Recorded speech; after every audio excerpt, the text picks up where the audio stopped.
Invite the old Kailyn in.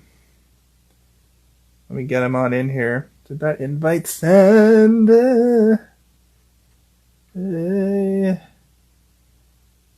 he is. Did he get invite? Did you get invite? Get invited to the room. That's right. Let me. Oh, would you look at that? It's my co-host of what are we calling this show now? Did you see that?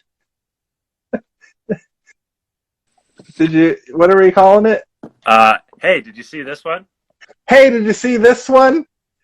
Hey, did you see this one? Episode 7. Episode 7. We've done it. 7 already? I can't. Oh, yeah, man. We've been doing this for a minute now. It's only been a week since our last episode. I figured after the glowing success of last week, we would just hit him where it hurts with more goodness. Oh, it hurts so good. We watched the 1955 James Dean classic, Rebel Without a Cause. Oh, squinty-eyed. It was. He is the epitome of the meme that's like,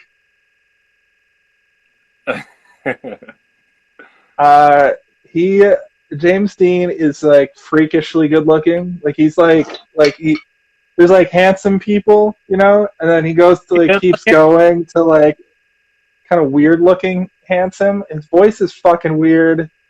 I'm a fan. I have a man crush on him too. I don't know about freakishly good looking. I mean, maybe at the time. I think for the time his looks were ahead of their time. I also find it hilarious that he's probably 25 or 26 in this movie, and he's playing a. They never say his age. He's 24. They never say his age, but he's supposed to be Cool. under 18. Yeah, he's like 16, 17, or yeah, he's in school. Yeah. So, before we get to the movie, how was your week, Kaylin? I was a dad last night. You said something about that last time. Yeah, I so my week was pretty good, thank you. Still alive, still employed, and I got a little role on a TV show called These Woods Are Haunted, where I play Hannah's dad. Cool. Um, it wasn't my strong suit, but I'll take what I can get, and hopefully it leads to other things.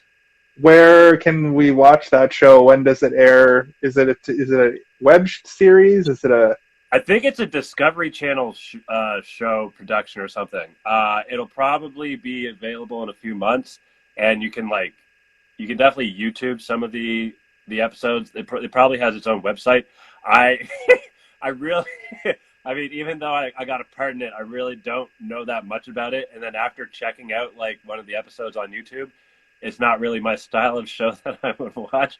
Nothing against those involved or whatever. Um, it's like a I don't even really know how to explain it. I call it the words that came to mind were a parody docu-series where it's like it's almost like a Blair Witch Project kind of thing, sort of. a parody docu-series is also known as a mockumentary. Oh, okay. Maybe that's there you go. That sounds like Much like Spinal Tap, uh much like The Office, I would consider a mockumentary. yeah, The Office is a mockumentary. Maybe that's not the right word for it then. Um because it's not in the real world of the characters, it's not a joke. Right. Oh, okay. It's like interviewing these. Well, so the episode that I saw online was like they interviewed these guys who like saw Bigfoot or something, and then they cut. Okay. Yeah, and then they cut to scenes of like spooky element scenes or whatever kind of thing. So it's like maybe like a parody of Ghost Hunters kind of shows. Maybe I'm not, but I'll I'm have, not. Parody's the right word because I think they're trying to be serious. so it's like it's a drama, but it's like shot like a mockumentary? No, you know what? I take it back. It's not. It's not shot. Maybe. No, I don't know. I don't think it's shot like a mockumentary. Did you do a talking head where you were like, I didn't know what to think? No, not my character. So I was just like Hannah's dad was like, or sorry, Hannah was like the main character of the episode or whatever. And so I was just playing her dad, and then so I was in like some of the scenes like that they cut to for the story that she tells. Okay. So I don't like whatever you want to call that. I don't know. We were in the woods and we were supposed to be scared of, things that were in the woods. Were you scared for reals? No, I was not scared for real, and I don't like in my real life. I don't really scare easily. Like there's not very much that I'm scared of per se. Okay. And so it was kind of hard to draw like realism or whatever. But at the same time, the director guy was like, you're kind of like nonchalant, don't really believe, that there's actually anything there. So like, I wasn't, I wasn't trying to dial up. I was like maybe around a 4 or a 5 or something, concerned or alarm or whatever. That's interesting. I'll have to check that show out. Seems interesting, but you say it's not really your kind of show, so It's the no, because it no, it's because it's like I mean I already know like TV and movies are fake. what? Like,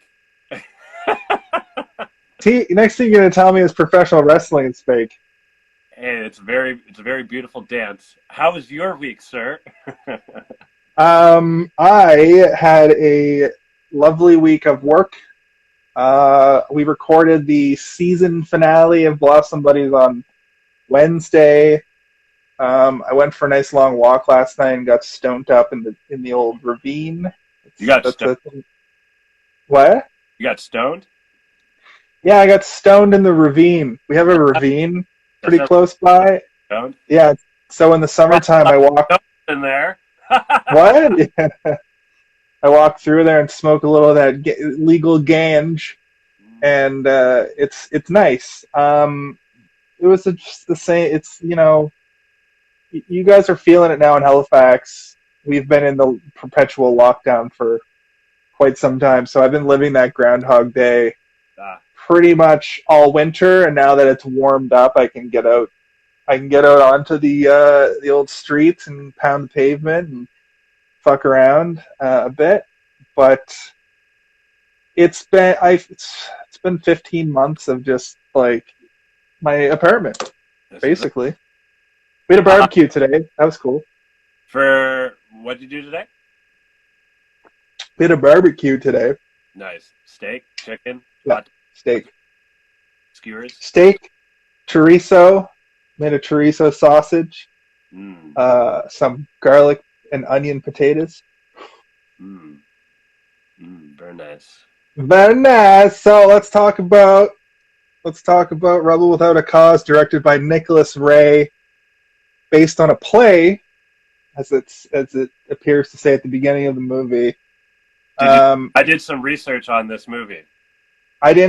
I took pretty extensive notes. I didn't do much research. I'm just looking at the Wikipedia right now.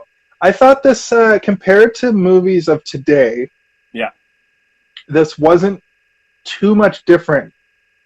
Like as far as teen dramas go, it reminded me the part later in the movie where it's the three of them in the like abandoned mansion reminded me of the Breakfast Club sort of vibe. I thought James Dean was actually a fucking pretty phenomenal actor. I always kind of thought he was a ham and he was just like a pretty boy. But you've never character. Stuff.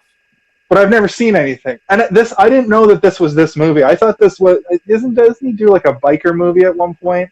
So he's got 3 movies, and so I have all 3 of them, and the first one was East of Eden, and you got to check that one because that one is awesome, like phenomenal, awesome.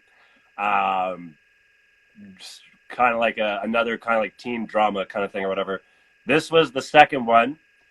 And he only was able to do like he was supposed to do. So the third movie that he did is called Giant. And the scheduling for that one, he wasn't going to be able to do this one, but then the actress in that one got pregnant, so that one got postponed, and so he was able to do this one. So he Okay. did like 3 movies within a year, and then died, like a month before this one came out for theaters, and you know the rest is history. Dude, he would have been. I'm sure this has been talked about to death, but he would have been a crazy star in the '60s, like crazy. He is so good in this movie, Yeah, wait till you and not in like a full on like. It's really subtle. It's not like obviously this guy's a good actor. It's one of those like he makes these really subtle choices that are unlike. It's kind of like what's his face from Psycho. Jason or fucking Christian Bale. No, no, no, not American Psycho. Who's the actor? Anthony Perkins plays Norman Bates in Vince Psycho. Vaughn. What? I think Vince Vaughn played the there was like a remake or whatever of The Psycho. remake. Yeah, there's like sequels too that are canon to the original Psycho with other. I don't know if Anthony Perkins reprises his role, but Anthony Perkins, if you watch his acting in the original Psycho, it's very nuanced and it's very ahead of his time. He looked like an actor plucked out of time and sent back to the 1960s, and I thought that James Dean had that vibe going. Also, Natalie Wood had that going for her too. She was I, kind of wooden. She was kind of like whatever as an actor, yeah. but she seemed like a modern actor. I also does this movie exist in black and white, or is it always color? So the movie was supposed to be made in black and white, and they shot, I think, 2 or 3 scenes. But there was one of the main what's the word I'm looking for? The main reason, or the main reason that they say anyway for it being in color is that I actually have it written down somewhere.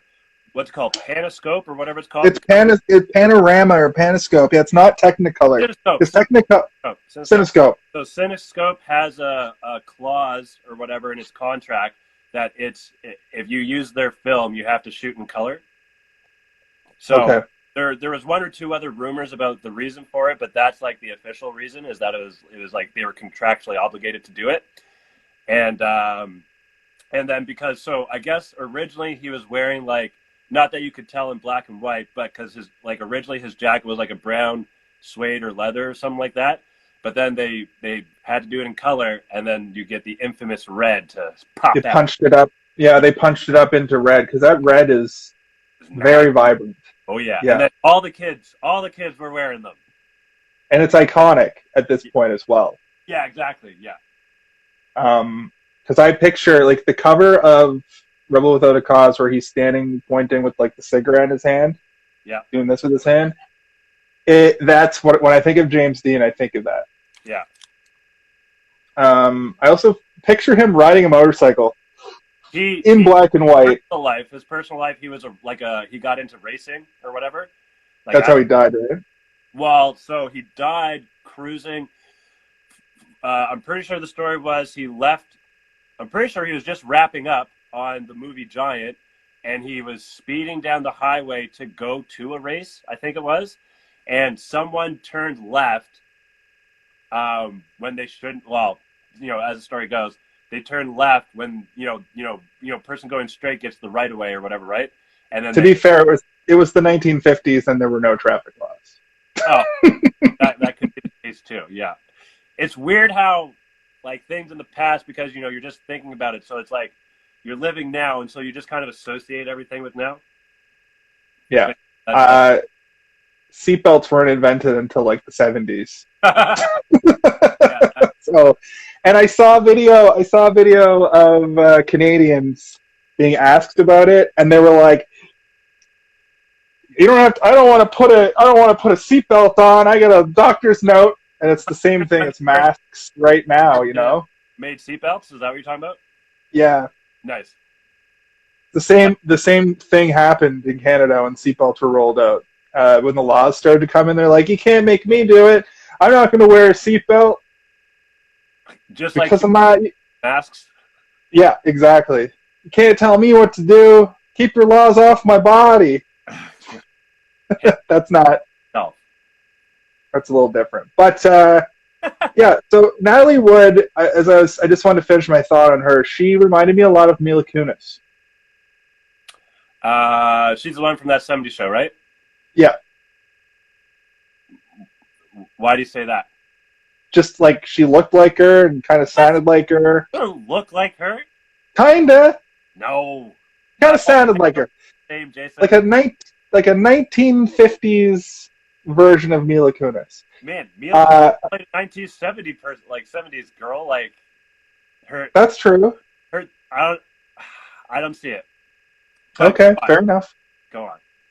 Do you think Do you think what's his name? Who wrote The Breakfast Club? Not Howard Hughes. 1 second here. John Hughes. John Hughes. Do you think John Hughes took a lot of inspiration from this movie? Because the thing about his movies is they're always like fun family comedies or teen dramas or teen comedies, but they always have a message. And at the end of the day, the message of this movie is teenagers go through a lot of shit anyway, but their home life is the extension of that. It is where that starts and ends. Yeah. And these three people that kind of come together, we don't actually get to see what Buzz's life is like, but I assume it's shit. The Goon, Crunch, or whatever, those guys are his lackeys. Yeah. One of them's played by Dennis Hopper. I don't know if you noticed that. Oh, I noticed it, and I got plenty of stories for you when we get to that part. But go on. Okay, cool. When they kind of come, the three of them kind of come together, I realized that these three people all have fucked up home lives. James Dean is kind of like a fixated. He's angsty. He's fixated on like real first world problemy things, like, oh, my dad's a pushover, my mom's a bitch. Like, whatever. That's not that big a deal. When you compare it to Natalie Wood, has a real incestuous relationship with her father. Yeah, but I don't think it's meant to be incest. I think it's meant to be like she won't grow up, and he's like, it's gross, but she can't see that because she's mentally like what's Stunted? Don Draper's wife? Who's like a baby in her head. Oh, that sounds familiar. You know, from Mad Men, fucking, what's her face's character? Yeah, Betty Draper. I don't remember. Betty Draper. Yeah. Betty Draper is like, she never aged past 12 inside of her head, and she acts like she kind of has like a weird thing with a kid, you know, and she can't like wrap her head around like basic shit. And I feel like now Judy has this same problem. And then when you get to Plato or John, he's like, his parents are just gone. Like he's a rich kid. His parents have bounced completely. Yeah. Well, so I wrote down they all have daddy issues. So his dad left, I guess, and then he was still with his mom, but she was always on trips or whatever. Natalie or Judy in the movie is like, yeah, like she's still like it definitely had a weird incestuous vibe or whatever, like kissing and shit. It was like, oh, how come we don't do it anymore or whatever. It's like, oh, you're too old for that. It's like he's a pedophile or some shit. But like, I think you're right. I don't think that was actually the underlying what they're trying to get across. But yeah, just like I said, like a young girl who loves their dad or whatever, and they used to be more like compassionate or whatever, and then now she's getting older and it's time for her to grow up and stop doing that kiddie stuff or whatever kind of thing. And what really underlined it for me in that moment was when her brother Bo jumped up on the son's lap, and he was being like playful and giving him a kiss and being like very fatherly, and she got visibly jealous. Yeah. That's what made me go, oh, it's not some weird shit that the director was trying to, or the writer, or the screenplay writer was trying to get in there about incest. Yeah. It was that she hasn't aged up to 16 years old yet. She's still like 12 and daddy's little girl. Little girl, yeah, exactly. And then James Dean wants his dad to stick up for himself and stop being like a little pussy or whatever. And so they all, like, I just wrote down, they all have daddy issues.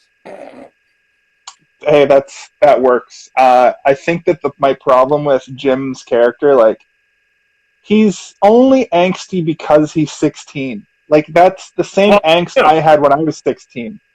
well, actually, I guess he caused problems in the last like town or whatever. But they're new to this town. It's right around Easter, whenever that is, April or something. So they're new to this town. He's the new kid, and he's like he wants to try and fit in with the cool kids, Yeah, and like makes the sounds during the the planetarium. planetarium. Yeah, the moo. Well, that's see what I noticed with that is when he leaves for school on that first day, his dad kind of gives him a speech that's like, "Don't let your friends pick you, pick your friends." Yeah, And that sort of lies with the whole idea that like you can't pick your friends. You know, you fall in with who you're going to fall in with.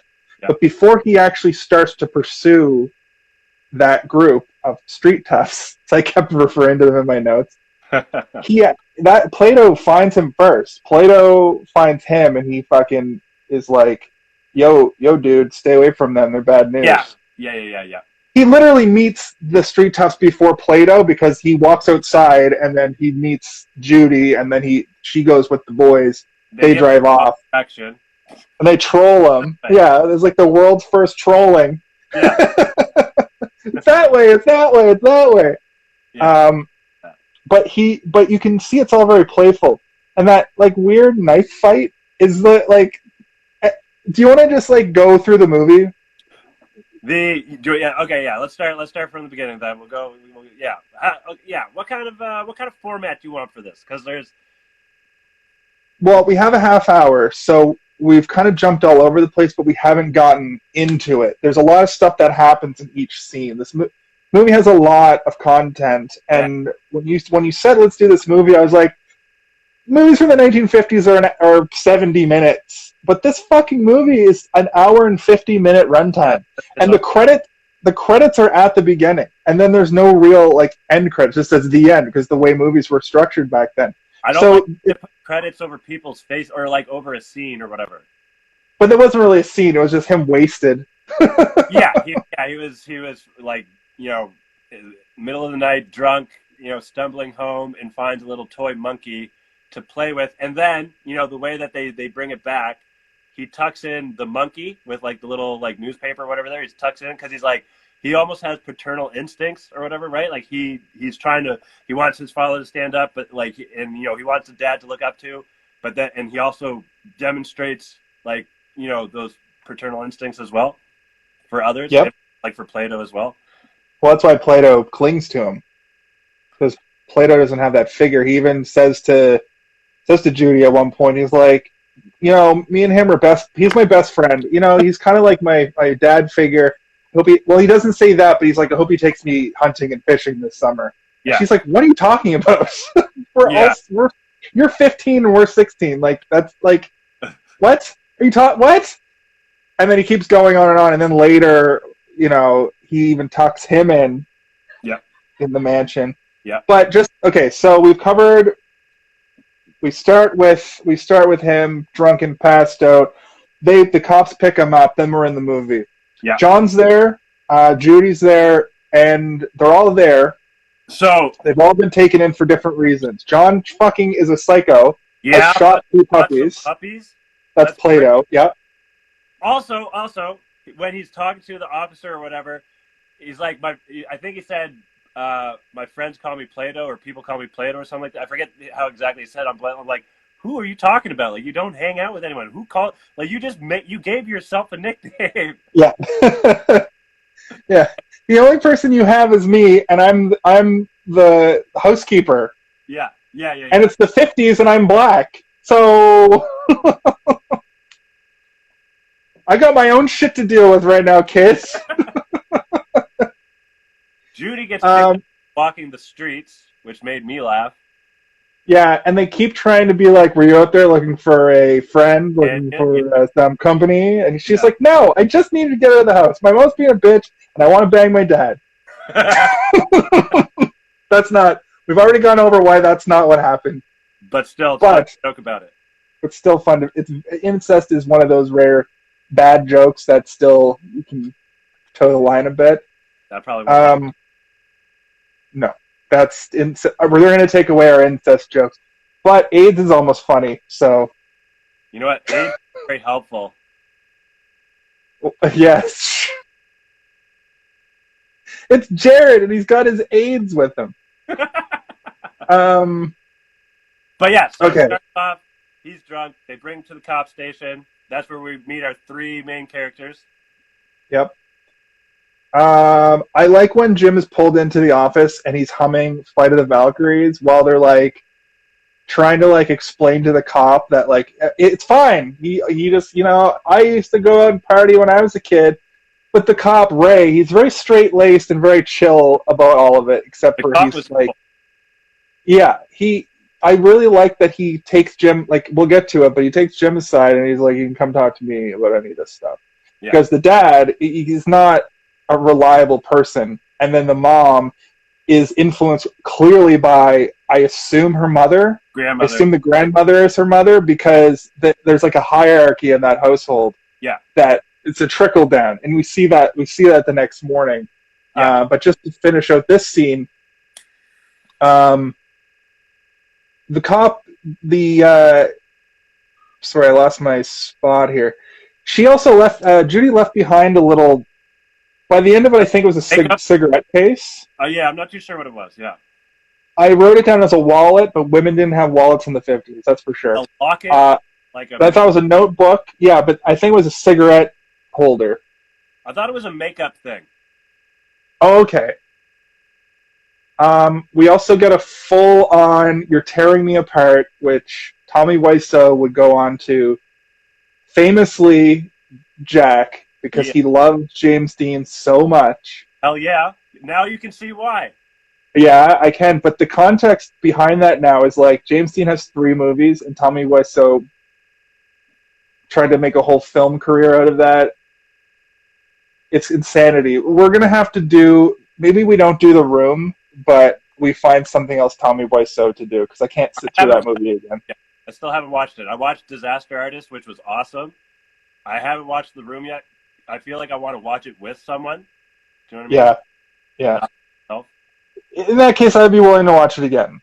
Yeah, okay. Well, I mean, I would be, because it's a rare situation where I've seen a movie and you haven't.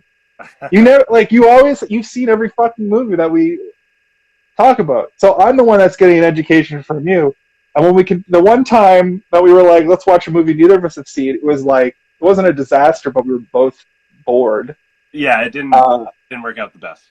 It didn't work out the best. I would go on to like, I love that movie. I watched it again, and I definitely like it better for sure. Yeah.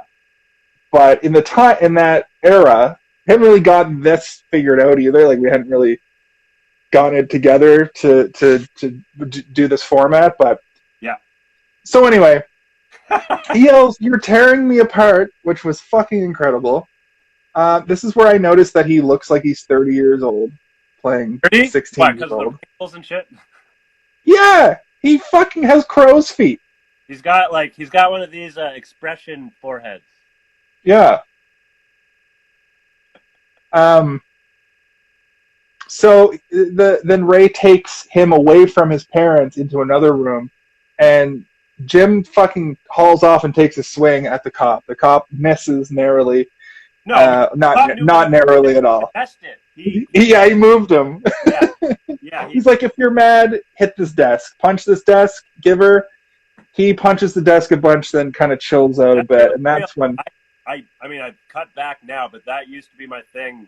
And I don't even think I saw this movie at that time or whatever. Like when I would get angry, I would like punch walls or whatever and shit, fuck up my hand. And then Kid Cudi had a line about it in one of his songs. Like, oh man, these guys know what I'm talking about. I'm not crazy. We all share similar feelings. I knew what you were talking about too. We used to talk about that when we worked at Boston Pizza when we were super pissed. Yeah. I had a bone fragment floating in my knuckle for years.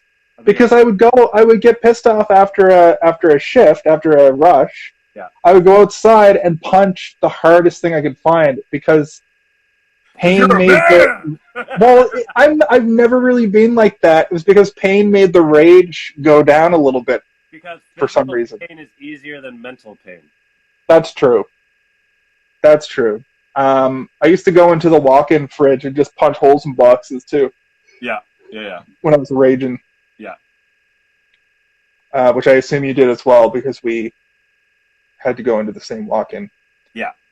I Um, stole I stole meatballs once in a while. Whenever there was a fresh batch of gravy, I would steal a meatball. awesome. Before that job, I worked at Boston Pizza, and we would go to Reflections and party until the bar closed, and the opening prep person would already be working, Yeah, and we would go into Boston Pizza and fire up the oven and cook a bunch of shit yeah, because there were no cameras and cook yeah. a bunch of stuff and then bounce. It was awesome. It was incredible. It was incredible. Um, there's no way that I can get fucked over for admitting that, right? Well, I was just thinking, how does what's the statute of limitations or something? It's like 25 years, so we haven't hit it yet. What? But it's not really even a crime. Somebody let me in to a place I worked Right. 15 years ago. I mean, you would have. I don't know. Crime sounds like a strong word, Yeah, but like, yeah, can you incriminate? Like, if you let's say you incriminate yourself after something, can you get in trouble? yeah. If I killed somebody 4 years ago and I was like, I killed that guy, I would go to jail. Well, I mean, that sounds a little serious, but like, what if I said right now, I stole some DVDs from a retail place? No, I think there's no unless that place heard that and chose to Sue me. press charges. Yeah. Yeah, prosecute Yeah. you. Yeah. When we make it big, I'll pay all you guys back. I'm pretty sure HMV has gone out of business No, 4 years at this point. HMV for my homeboys. Your buddy worked there. Fucking, I loved HMV, and I used to. So this is how I came through the. I'm pretty sure this is how I came about this movie. I first saw the James Franco movie, James Dean, and Yeah. because I had a man crush on James Franco, and I was like, oh, like, and I've heard James Dean before. I'm like, let's check this out. And James Franco is awesome. He's kind of like another James Dean, Oh and yeah. like in real, like just literally, like as an actor or whatever. And then so in that movie, like it shows like some of the different movies he did, and I'm like, oh man, those look dope. So I bought the actual movies, and I'm like, shit. Now I realize why James Dean was such a, you know, everyone talks about him or whatever. He's unfortunately James Franco has a penchant for underage girls, and Seth Rogen has said he'll never work with them again. What? When did Yeah. that happen? Well, a thing came out a few years ago, but now with people getting canceled all the time, Seth Rogen has said, I'm done working with James Franco," which sucks because they're one of those epic duos in film. I'm just young. I think both. I think both apply here. Well, well, what in the States though? Is it 18 or something? Is like Each state is different. okay. Yeah, I mean, Some I states, find that weird anyway. I mean, I like older women, so I'm not gonna get in trouble with that. But I like age-appropriate women. Also, I'm married, and I've never tried to date anybody that was more than a couple of years younger than me. that's the thing, right? Like, I mean, I don't know. I don't know the true story, like what the whole story is, but I'm sorry to hear that. How's Maddie doing? She's good. I don't know if you can see her. I can't. Oh, there we are. What's up? Okay, the next scene is the part where James is saying that he's telling Ray that the cop or that his dad is too nice. And he's like, my dad should give her a good smack. But the thing is, I took that as a total metaphor. I didn't take that as like a literal punch, even though I know it was because it was the 50s and that was sort of how you dealt with your women. But Madison didn't like that. These are just jokes. These are just jokes for the live. We're playing characters right now. I know, she knows. True. Fuck. Yeah. Yeah, he says you should give her. You should he should just. I have it written down somewhere actually. One second. Blah blah blah, la la la. Company, daddy issues, siren. Daddy issues, tearing me apart. Beat your wife to make her happy and stop picking on you. Yeah. Yeah. Yeah. Okay. Which, fuck. So anyway, the cop kind of gets through to him and says, "You gotta, you can come see me anytime. I know home life sucks, but home life's a drag. You just got to deal." So the next day, Jim sees his girls, the first day of school, but fuck that grandmother, because it's clear that she influences the mom to be a bitch to the dad. Right.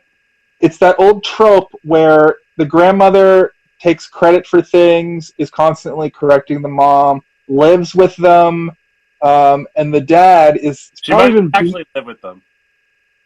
Okay. The other reason I bring her up in that way, though, is because there's a painting of her that he kicks, yeah. That he kicks, and that wasn't put in the movie just for like a fun little moment. That was put in there to hit home that this grandmother is causing all the turmoil in this household, because the mom is constantly crying and mad, and the dad is constantly like, he's clearly been beaten down for years and years. That's the vibe I got. Yeah. So they're gonna take a trip to. We already talked about how they trolled him. We get to the school. There's that. Talks to her, offers to drive her to school or whatever. She's going with the cool kids. Hey, where's the school or the street or whatever it is? This way. It's this way. We all have a good laugh. He still finds his way to school, and then commits a terrible foul by walking on the school crest or whatever it is. I thought that kid was going to come back. I thought he was a teacher, but because I can't tell the ages of anybody in movies. But he was clearly just the nerdy kid who was just like, "Don't you do that?" Because it didn't feel like aggressive. It just felt like he wanted to follow the rules, and he looked very, very dweeby. Yeah. And then he sees the puppy killer. And they have a little bit of a moment at the locker, I think. I think that was that moment. Yeah. Where he's like combing his hair, and he's like, "How do we?" Picture of some guy in his locker. I noticed that. So upon rewatching this movie, and I don't think there's anything ever like officially like stated about it, but like there are like underlying tones of like, addressing homosexuality or whatever and shit like that. And they couldn't really be full on with it at this time, but the father-son thing was kind of their way of skirting it a bit. Yeah. There was rampant homosexuality going on in 1950s Hollywood. I wouldn't be surprised if James Dean was actually a gay man. You know what I mean? Like the story. Well, if anything, he might be bisexual or whatever, because I guess he had a girlfriend, something like that. But that could just be like a beard.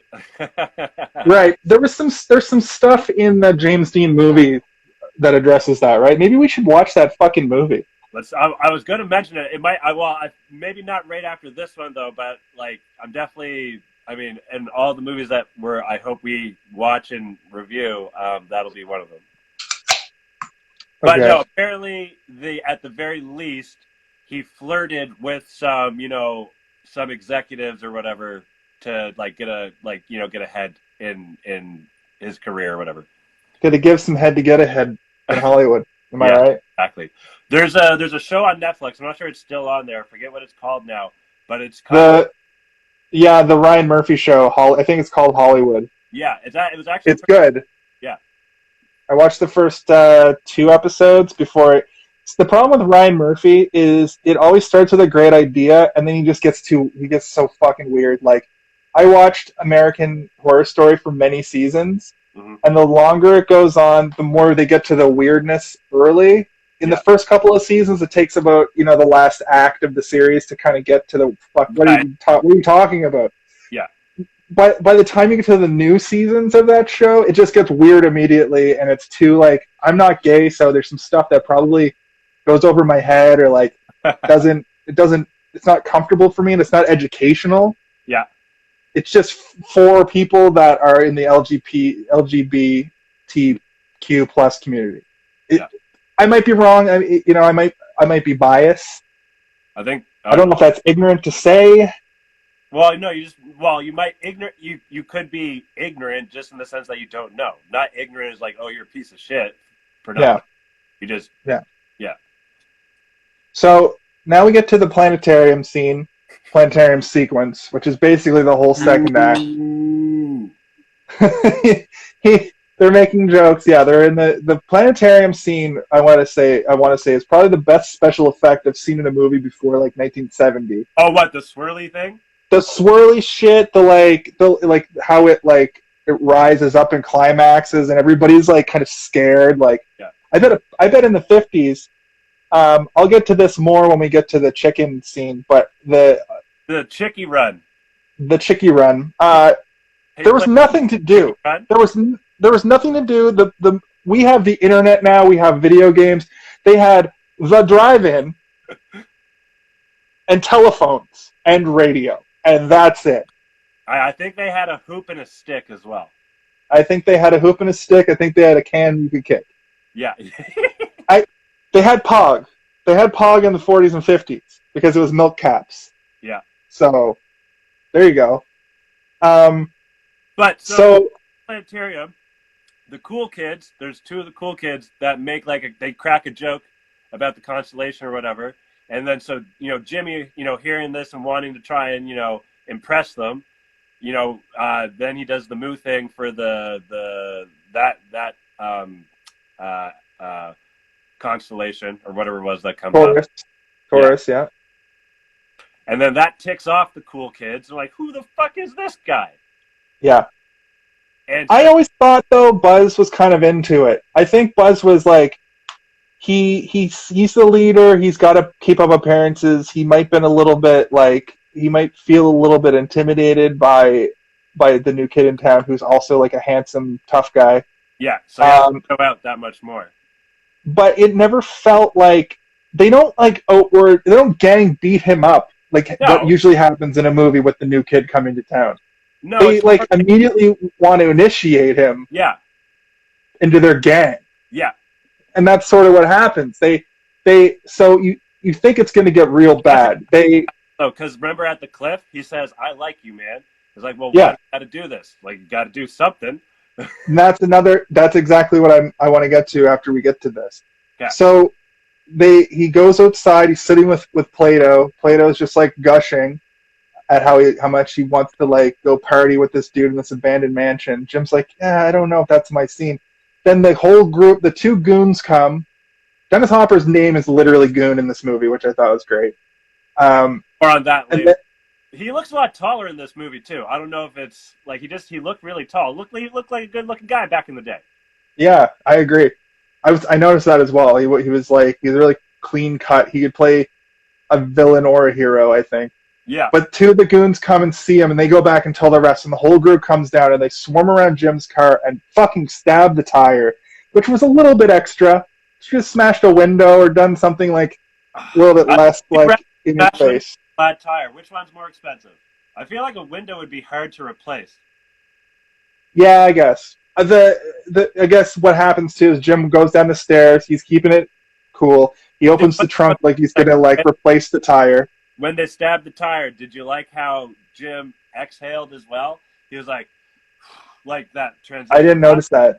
That's good. That's good cinematography. That's good writing. Yeah. Jim too. Jim apparently had a lot of control or a lot of say in this movie, as far as him and the relationship he had with the director, and he would take over scenes, sort of, so to speak. But anyway, so yeah, punctures the tire. So then Jim's keeping it cool. Fucking Buzz calls him a chicken, and the reason they're in this new town is because they had to leave because he fucked up some kid for calling him a chicken. He's like, don't you fucking call me a chicken. And Buzz is like, fine, if you're not a chicken, check this out. Pulls out a switchblade. And he's like, here's what we're going to do. I'm going to take some swipes at you, but I'm going to give you a knife too, and you're going to take some swipes at me. We're not going to stick each other. We're going to basically spar with switchblades. We're going to have a sword fight. A fencing, two rapiers, sword fight. this was total swashbuckling action. Yeah. I thought this was like the cinematic equivalent of like a big scene in a play, in a pirate play, where two pirates go at it with rapiers. I didn't think of that, but I like that. That's good. I like that. This movie is very like, it's clearly based off a play. It's very big. All their movements are very big. All the lines are very, very well written. It's not like the dialogue doesn't feel like in modern movies where it's two people talking to each other. It's all very drenched in metaphor. Yeah, yeah. There was two kind of main inspiration. Well, there was two. So there was a book written by, I think it was a doctor or something, who was like studying some criminal kid, psychopath or whatever, which was like the main bulk of, or not the main bulk of the story, but like kind of gave the inspiration of, troubled youth kind of thing. And then there was I'm pretty sure it was the director, he wrote something where it talked about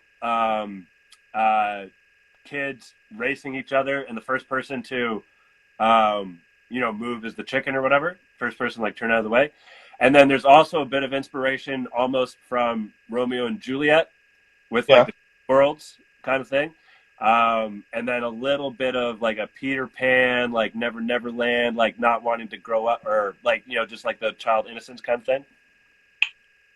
Yeah, and the chicken thing, speaking of Ryan Murphy, in the first season, there's a ghost who's played by what's his face? He's in he plays Quicksilver. From X-Men? Yeah. With the Russian whatever? Or the other No, one? not in the Avengers, not in the MCU, in the X-Men movies. Yeah, the other one. Ethan, why can I never remember his fucking name? Kind of look like the guy from Clockwork Orange, sort of. Yeah. Yeah. Evan Peters. Evan Peters dies in one of those situations. It's like either they're playing the chicken where you go at each other, or the off the cliff chicken. Yeah. And that's sort of he's tethered to the earth because of that. And I kept thinking about that, because this version of chicken, he gets there, he's like, we're going to play chicken. He says the line you say, where it's like, what else is there to do? There's literally nothing else to do, but you fucking risk your life. Someone get these kids a PlayStation 5. Seriously, get them a fuck. Invent Pong 20 years previously so they don't drive off a cliff. Anyway, they do the chicken thing. Fucking Jim bails, no problem. But Buzz gets his... So I'm pretty sure Judy was going with Buzz, right? Is that the feeling? Yeah, that's the vibe. But she also was like, so when they're at the car, for example, she was like, posing, like kind of like flirting with them or whatever, right? Like trying to give off that vibe. I'm like, aren't you with this guy? Like, why are you trying to show off to this guy? And then they do they're doing the chickie run. She goes up to Buzz or whatever, hooks him up with the dirt, and then what's crazy? Yeah. That's the scene that's on my television right now. Me too. Oh, nice. When did you start the movie? Just like a couple minutes before we started. I did what we did last week, where I put on so I could look over, and if I forgot what we were talking about, I'd be able to look. Nice. That's a good idea. But it's lined up almost perfectly with where we're at in the movie. He's like, me too, though. And she's like, what? Like, can I have some dirt? And he does like his weird little thing. But yeah, so they're doing the chickie run. And but Jim makes it. Jim makes it no problem. He jumps out. They did a weird special effect where he duck and rolls. Clearly they had it slowed down to but then they sped it up, and it sped up the tape. Yeah. But it looks really cool. It looks really good. Even though when they're driving, it's clearly a green screen or whatever, blue screen, whatever they used back then. The cliff part? Or literally just like the cliff part. like, no, when they're driving, the background is probably just two cars on a track that are just being like pushed backwards and forwards like this. Yeah. And then they didn't have green screen technology. They had literally, you just have like a big like sheet with the painting of the background on it that was just going around on two spools. Yeah. So anyway, fucking Buzz gets his jacket caught on the door. He can't get out. The two cars go over. when They're when they stolen cars. We forgot to point that out. sorry, What? Go ahead. I was gonna say when he gets his jacket stuck on the door, like when they show it from his point of view, like you can see like the loop of the thing and his thing's there. But then when they show it looking up at him from like behind the steering wheel, he has that hand that's stuck on the steering wheel, like over here, and then he's trying to do this over here. But My anyway, biggest so he gets his jacket my stuck. biggest problem with that moment is slam the brakes on at least. Was he too far to just like, I'll just put the brakes on? You know, it might have been. Like it wasn't. He was so frantic that he couldn't process that thought properly. Maybe. Or maybe cars didn't have brakes yet in the 1950s. I think it was a Ford Mercury. I think that was the car. Oh, really? Cool. Shit, we only have like 10 minutes left. Man, we don't have to be constrained by 10 minutes. We can keep going. All right, cool. He gets his jacket. So, yeah, he fucking dies. Yeah. Now he's haunting that fucking bluff forever. Yeah. Not really. That's not part of the movie. That's my headcanon. I was like, the way this movie ends is like, it's not what I thought was going to happen, and I was like, oh, so their life just keeps going after this. Anyway, we'll get to that. Yeah. But that's in my head. I was like, oh, well, he's haunting that bluff now, so all the kids that go there to go on a chickie run are going to get haunted by Buzz from now on. I really liked Buzz.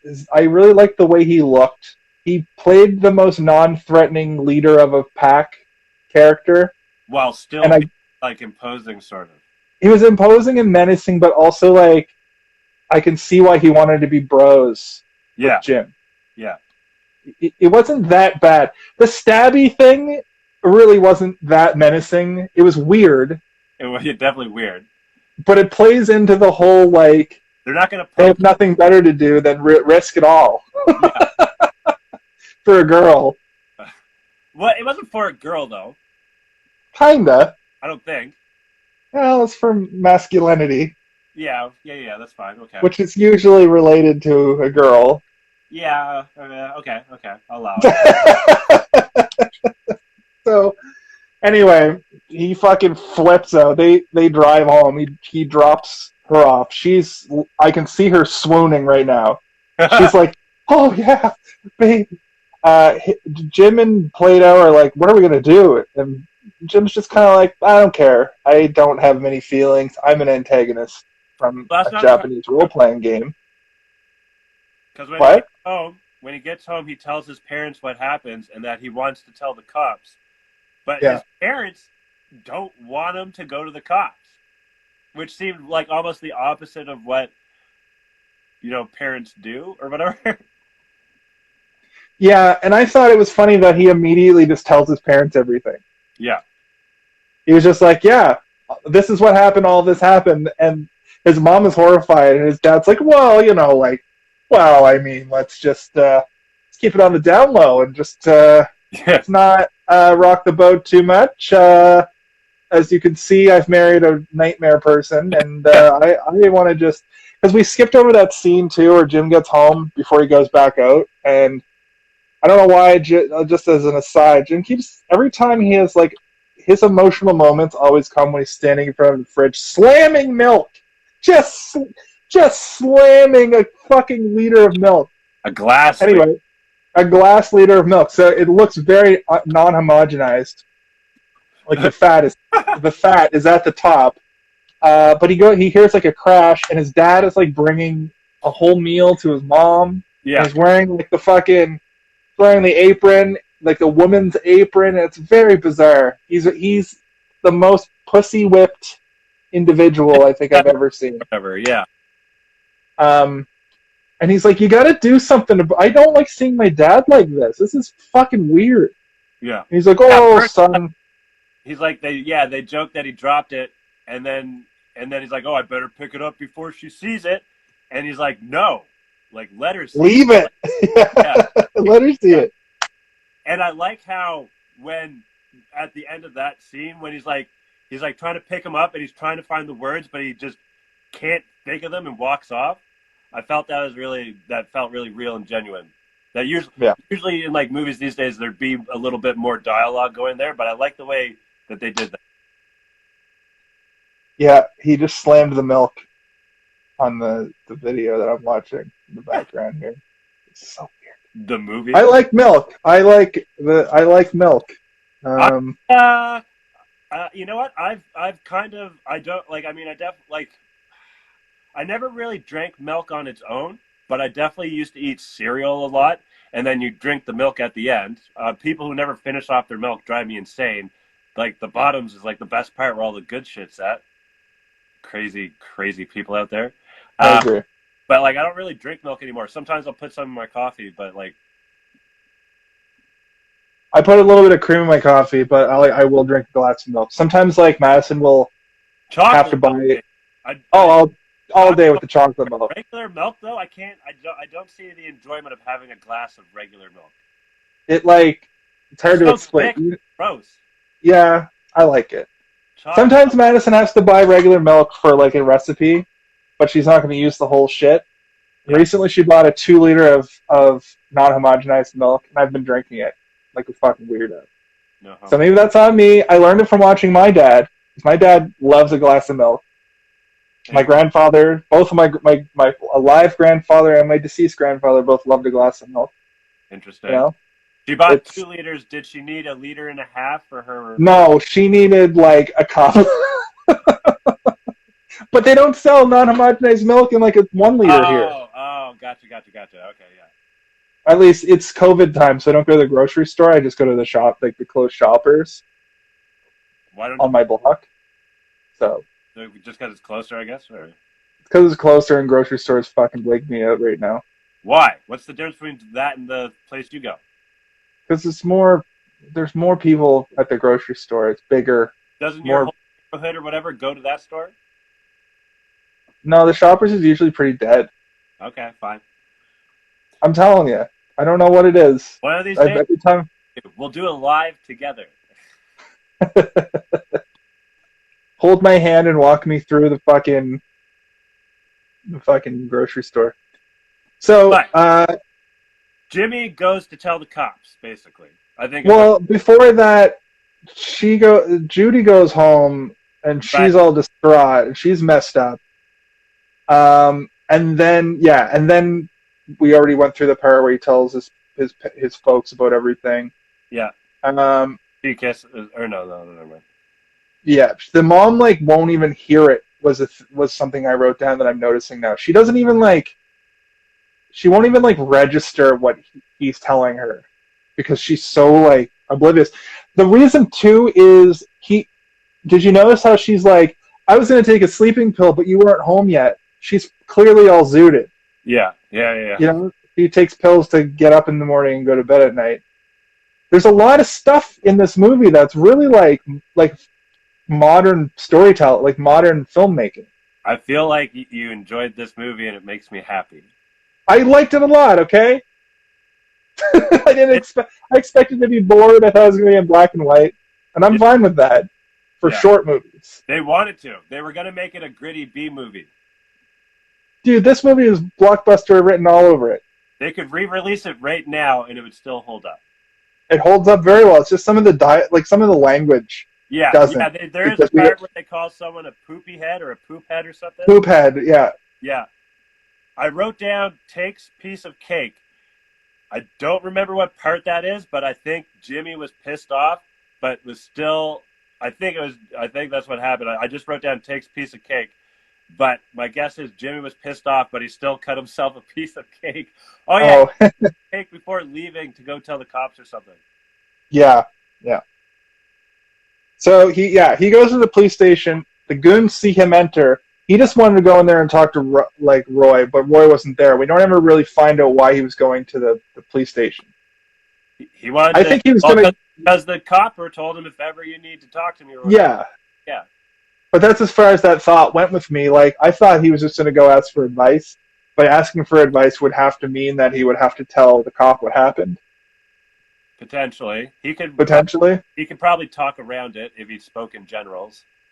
That's true. But as we both know, stitches get snitches. Nope. Snitches. No, that's definitely That's what the saying is, perf. yeah. Yeah, so the cop's not there. The goons lie in wait. Jim calls Judy. Yeah. Right? Her dad answers, I don't know, no Jimmy.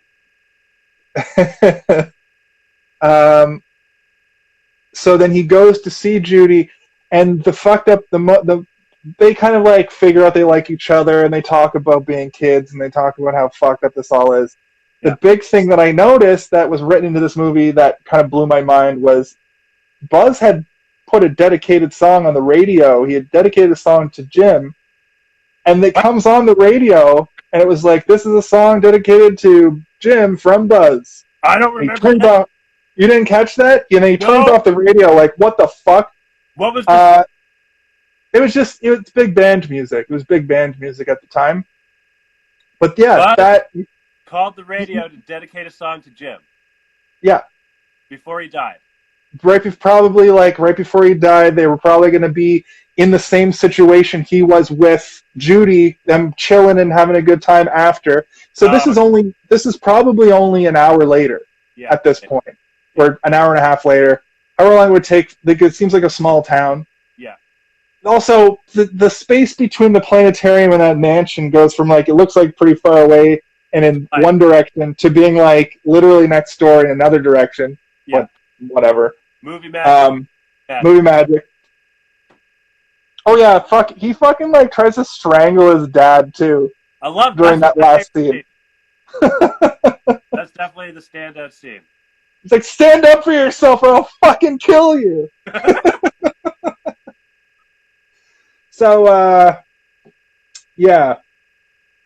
I wrote haunting because I was very haunted by that moment. In that scene where he grabs him, the energy. No, and the him turning the radio off because it's like, in this next song, dedicated to Jim, but from Buzz. I gotta check that out. I gotta watch it again now. Because it felt like it was from Beyond the Grave. Yeah, exactly. But clearly he called it in earlier. That's not how that works. Maybe he did back then. But usually it's like... everyone's calling in to pick their song, and then, or maybe he even said, can you play it at this time? I don't know. Because it would be after the race. Yeah, because like maybe they both get out, and they like kind of shake hands, and then they're all kind of friends, maybe. Because even when the two cars went over the cliff, Jim didn't know. Jim didn't know it was going to happen. What had happened? He was like, "Where's Buzz?" And they were like, "He fucking did not leave his car." Yeah, exactly. Exactly. He comes up like, "Where's Buzz?" He had a blast. Like, yeah, he felt like it was, like you said, initiation. So, the rest of the gang, so Crunch and Goon. Now, Dennis Hopper was supposed to be Buzz's right-hand man, Crunch. But, so Dennis Hopper used to go with Natalie Wood at the time. But the director, I guess, hooked up with her or was hooking up with her or some shit like that.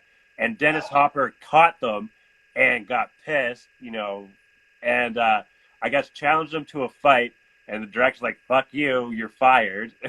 But then Paramount or whatever was like, no, you got to keep this guy in it or whatever. And so instead of firing him, they gave him like that third goon role or whatever you want to call it, kind of thing. Crunch? Yeah. Crunch, Roll, and Goon? Those are fucking great goon names. Hold on them. Yeah. So then we get Plato rolling up to his house. The goon squad sees him. They rough him up a bit. Yeah. They steal his address book. Yeah. Mind you, he didn't write it in the lines. He used 3 different address sections to write one address. That's because it's a movie, you see. And you need to be able to see it on camera. But still, it drove me insane. so then we get a moment with Plato that was really bizarre, where he like gets pushed into his house by the goons. The housekeeper scares them away, Yeah. and he just runs upstairs and starts looking through like mail and pulls out a check for $697, which I assume is his like the money. It was child support from his dad. Okay, so he knows that the dad's never coming back. Then he pulls back the sheets and finds a gun. Yeah. Was this his parents' room? His mom. So when I was first watching it, I'm like, whoa, why is Plato's room, laced in pink? Yeah, like furry and pink and... Yeah, no, it was his mom's room. Yeah, okay. So she has a gun just in her bed. But yeah, maybe... Thought the puppies went. Yeah. I don't know why it would go back into the same spot so he could get access to it again, but anyway. He grabs the gun and leaves. So the goons have the address book. They go to Jim's house. Do the weirdest fucking thing I've ever seen. They knock on the door repeatedly, and Jim's parents are kind of like, they're just kids. They'll go away. I don't want to deal with this. And the mom's like, no, we have to go see what is happening. Yeah. And the dad's like, nah, I don't want to mess around with that. He goes to the door and he looks through the thing and they're not there. I don't know how he didn't see what was about to happen, but he's like, who's there? Nobody didn't see. Opens the fucking door. And there's a chicken hanging there, a live chicken. And then the goons are just like standing off kind of in the distance being like, hey, yeah, that'll teach him. Just didn't teach him anything. Just weirded them out. So then they like home invade him basically. He's like, he's not here. He's not here. Yeah. And then another funny scene is like, they go back to be like, is Jim here somewhere? And Plato shows up, and the dad's like, who are you? Because they've never met each other. Yeah. Which I was like, this is great, because in a lot of movies this continuity stuff like doesn't get addressed. But the fact that the dad is like, who are you? Was great. Like, that was excellent storytelling, because I've seen movies where there's two characters that have never met each other. And for some reason, they're talking to each other like they've known each other the whole time. Yeah. So that was great. Plato's like, this was bad. Like, this was a bad place to come. He bounces. Plato realizes they probably went to that mansion, because back when Judy and Jim were having the conversation, he's like, I know this abandoned mansion that Plato wanted to take me to after the planetarium. You want to go up there and finger each other's buttholes, or whatever kids do. That's exactly. It wasn't overly sexual between them. They kiss like twice. Once that I can remember, but yeah. He kisses her on the forehead, and then they like finally kiss, and then they kiss at the like very, very end. Okay, yeah. That scene when they're laying together, she has a weird look in her eyes. Yeah. I couldn't put my finger on it. Yeah. So this is the last sequence here, and then we'll wrap her up. We're only going to go about 20 minutes over, so my thing is that I want people to have to like sit through an hour and a half. That's fair. You know what I mean? Anyway. We should talk about format before the next one, though. Like in between, like off camera? Yeah. Yeah, okay. We spent a lot of time asking each other how our week was. So we get to the old mansion. Not at all. I can't. That's the problem. If we could do this like podcast, if we did this like a podcast, we could cut that. But since it's live, what app do I need for a podcast? We'll talk about that later. Plato shows up. They all pal around. Is what I wrote down. Because basically, like James Dean and Judy get inside by breaking the window, and then Plato shows up and he like looks through the broken glass. And he's like, "Hey, what's going on?" They have a back and forth, and he's like, "I'm here with Judy. Come on in." Then the three of them pal around and pretend they're a family. They just run around and play grab ass. It really reminded me of like in a movie where like the main group of friends get stoned or drunk for the first time. Yeah. But there was no drug or alcohol abuse in this whole movie. Back then. Like just being out at night was enough. They're fucked. They have a weird family dynamic. And and this is when I realized it's kind of like the Breakfast Club. Then Plato falls asleep face down in the dirt. Like, okay. And the other two go explore. So then the goons show up. Yeah.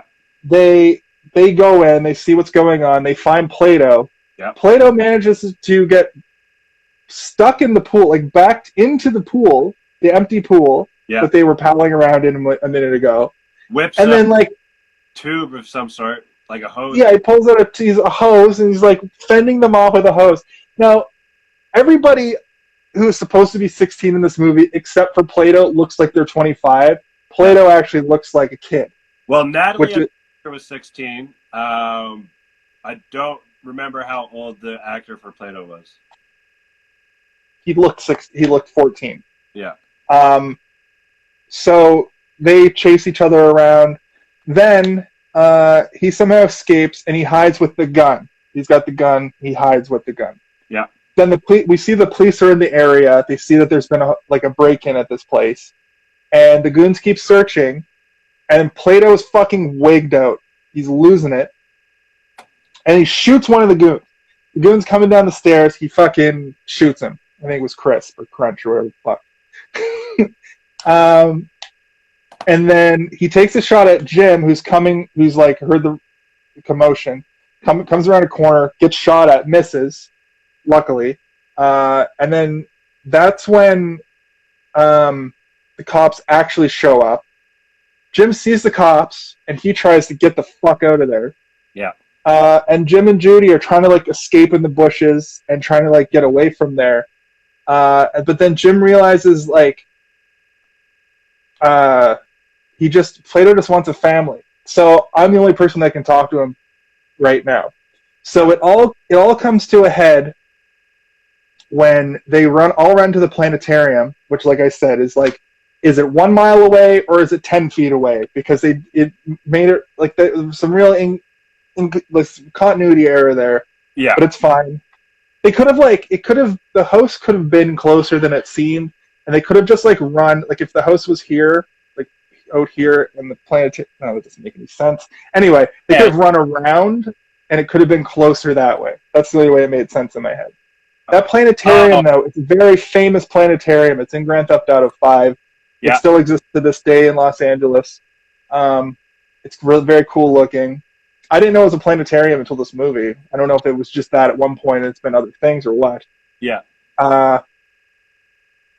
So Plato breaks into the planetarium, then the cops show up, then Jim and Judy run into the planetarium, and they sort of back down Plato into where the original movie, or the display, I guess it would be called, took place.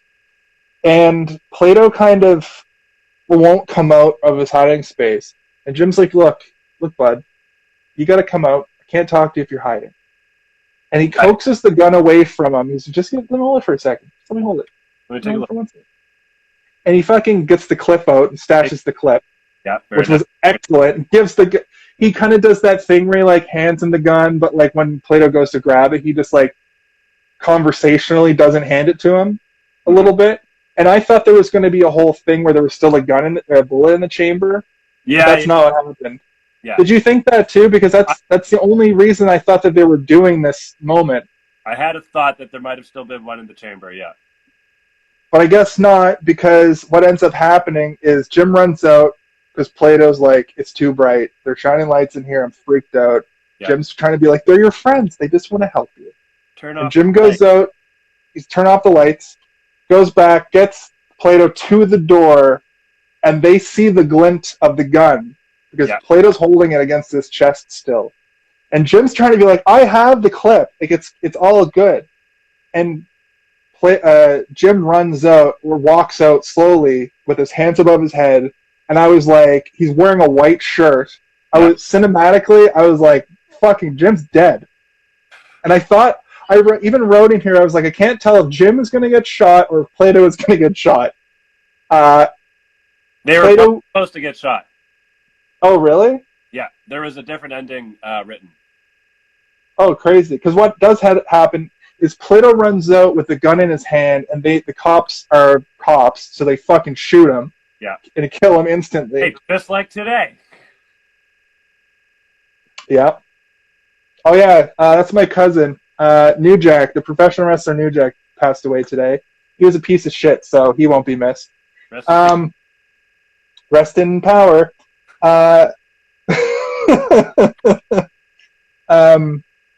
So Jim obviously feels extremely guilty.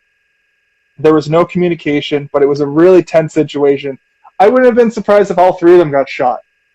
Yeah. Honestly, it was so tense. And his dad him and his dad finally have that moment that, you know, his dad is like consoling Jim, and his mom tries to. He's like, just stop for a minute, and you finally get that moment where his dad finally stands up for himself, and then fucking Judy and Jim just get into a cop car in peace and I guess have a life together. Judy, I gotta point something out. The last thing I wrote was, what a day. This all happens. Was this all one day? It's the night before this day is when they're all in jail, and then the next day is this day. Yeah, okay, yeah. That is quite a day. They talked multiple times about how they love each other, and they met today. Multiple times. It's like, you know, at the very beginning, she says some shit to him, and he's like, well, I love you too. They had just met. Yeah. Later, she's like, is this what it means to love somebody? Do we love each other? And he's like, then he kisses her. Yeah. And then they leave together at the end after this horrible thing happened to Plato. So, like, what a day. It did. I do find it has it just kind of ends on a weird note, sort of, for sure. So what was the alternate ending? They both got shot. That was basically it. Oh, and then it's Judy just like, bah! I loved him. Probably should have tried it, I'm sure. But basically, yeah, they both get shot. Plato and Jim both get shot and die. Wow. Jimmy.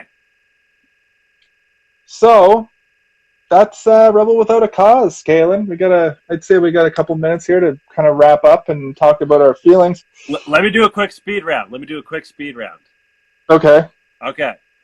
So we talked about the inspiration it was based on. There was a draft that was written by Dr. Seuss. Funny enough, Brando almost starred in it.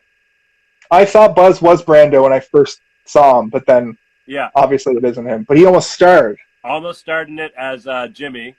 Okay. And so it's kind of interesting that, you know, he's James Dean's hero or whatever, right? Yeah. I mentioned about how it has kind of like that Romeo and Juliet inspiration. Natalie Wood, so the director, like she was like trying, like, so she was like a child actor, and then this part came along and she wanted it. She's like, oh man, I gotta get that part.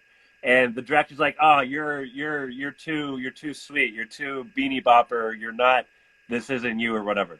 And then so she got in an accident, and she was at the cop station or whatever, and she called the director to come pick her up instead of like her parents or whatever, right? Mm-hmm. And one of the officers called her juvenile delinquent, and then so director comes pick her up. It's like, she just called me juvenile delinquent. Can I have the part now? And and also they hooked up. And so what else we got on here? I talked about the East of Eden and Giant. So to audition the extra like gang member guys or whatever, they had like 100 or so, like a couple hundred kids come into audition for it, which they eventually whittled down to, I think it was about 50-ish or something like that. And then they had them like basically told them go get in the fight, like pretend like kind of have a real fight, but like get in the fight. They gave them all switchblades, and they were like, nope, don't poke, just swipe. I don't think they did. I think they used switchblades, but they definitely like threw each other into cars and shit. Like anyway, got whittled down to like the lot that we see.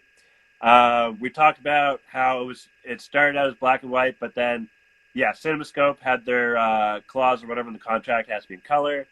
Mm-hmm. Jimmy had a lot of like say on set as far as like direction and whatnot.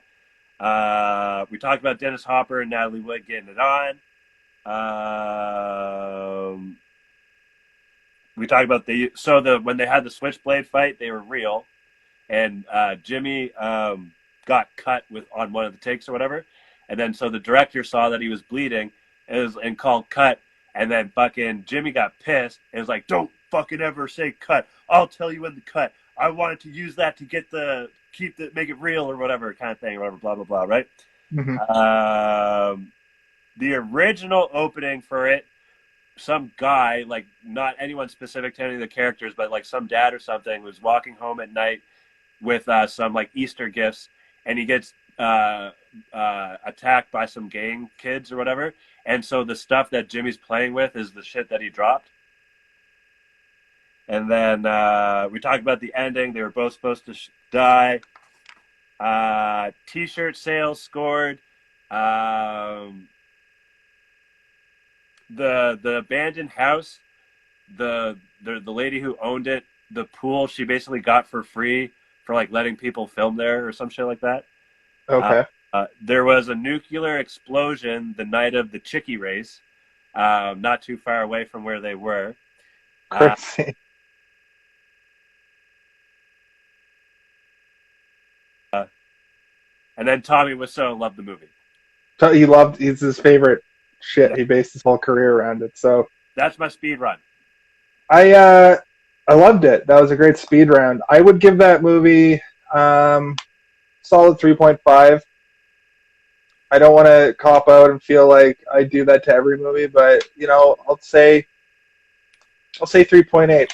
I'm not going to give it a 4 because there's some real bad stuff. It's also old, so a lot of filmmaking. There's living a lot of filmmaking that has really stepped up its game. For the time, it's a 4, but my rating would be a 3.8. Okay, and I'm being generous. I did watch a 1080p version of it in color, and it pops. It looks so good. Yeah. And there's some stuff that I didn't care for. It's a little bit long. It's a little bit boring in parts. They could have probably cut out 15 minutes and it wouldn't have changed the movie.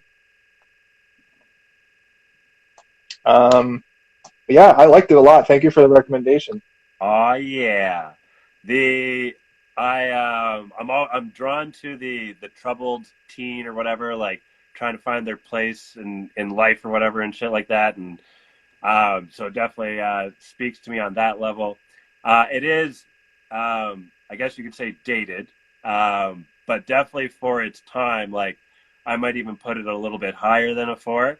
I'm entertained by it every time. Like I could watch it like it is a little slow. I'd agree with you there. It is a little slow, but I can still watch it now and still be entertained by it. I'll give it I kind of want to say 4. Okay. Yeah. 4. Yeah, I can see that. Well, we will be back probably sooner than later again with another premium selection for us to talk about. We went a little long, but that's okay. We're going to do our best to make sure that people want to come through and check us out. We don't have any real social media for this yet. Basically, it's just my Instagram, but maybe we talk about figuring out a way to move this to a website or something. Since we're here, we're queer, get used to it. Have you seen this? Hey, did you see this one? Hey, did you see this one? For Hey, did you see this one? I've been Jason. And this has been Kailyn. we watched Rebel Without a Cause. We'll catch you next time. Bye.